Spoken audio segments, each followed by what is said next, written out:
আমার বড় পুত্র আসছে 2 বছর পরে আসছে, মালয়েশিয়া থেকে আসছে। খুব আনন্দ লাগতেছে আর কি, ভালো লাগতেছে। বহুদিনে আসতেছে, খুব খুশি লাগতেছে। সাথে আমার ভাই আইছে, আমার মেয়ে আইছে, নাতিনটা আইছে, পুত্র বউ আইছে।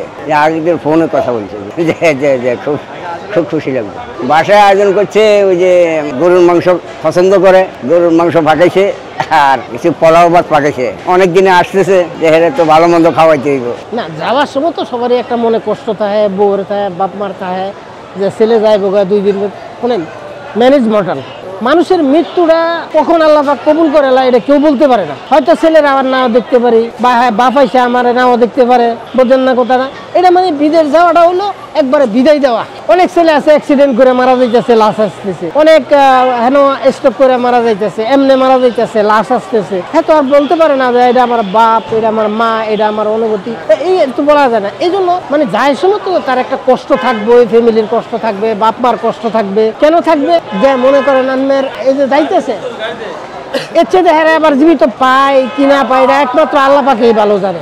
যাওয়ার যত কষ্ট আছে, আসলে ওই কষ্টের অনুভূতিটা মন থেকে উঠে যায়, ফুরায় যায়। ছেলে কুম্বালা আসবে, মনে করেন ছেলেরা যায় কি লেগা, ছেলের অধিকাংশ ছেলেই কিন্তু যায় কি লেগা জানেননি? টাকার অভাবে, টাকার জন্য, বুঝলেন না? হলে মনে করেন যারা বড় লোক আছে, বড় লোকের ছেলেরা বিদেশ যায়, কিন্তু এরা এই হিসাবে যায় না। আমাদের ছেলেরা গেছে কি করতো, লেবারে, ওইখানে লেবার খাটবে, টাকা মাসে টাকা পাইব, ওই রেমিটেন্স বাংলাদেশে পাঠাইব, আমরাও সুখী থাকবো, দেশও সুখী থাকবো ইনশাল্লাহ, আলহামদুলিল্লাহ। তো আমার ছেলে আসতেছে, আমার 2 ছেলে, দুটোটাই এখানেই যায় মালয়েশিয়া।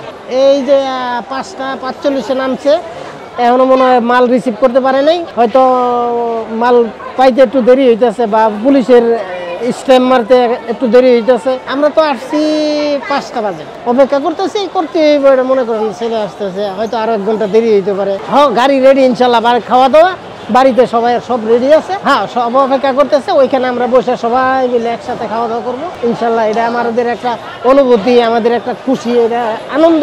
এটা তো মনে করেন ওই টুকটাক বাজার সদাই আমাকে কিছু আর খুব একটা দরকার না। কারণ হলো মনে করেন আমি জীবনে জানছি, ওটাই আমার অনেক আসা যাওয়া। না, চাষি আসে নাই, ও আবার একটু চাইছে, আসার জন্য চাইছে, কিন্তু ও আবার একটু স্বাস্থ্যবান, তো ও আবার আপনার প্রেশারের রোগী, বুঝলেন, এই জন্য ওকে আনি নাই। বলছে আইছে কিনা, কখন আসবে, এটা তো বাদ মারবে। বিদেশে যদি আনবে মারা যান, এই পৃথিবীতে কেউ জানবে না, কিন্তু মার কলিজা আগে নেই। এটা অ্যাকচুয়ালি একবারে কারেক্ট কথা দেয়। এই জিনিসটা মার কলিজায় আগে জানবো যে আমার ছেলে যে কোনো একটা দুর্ঘটনা হয়েছে।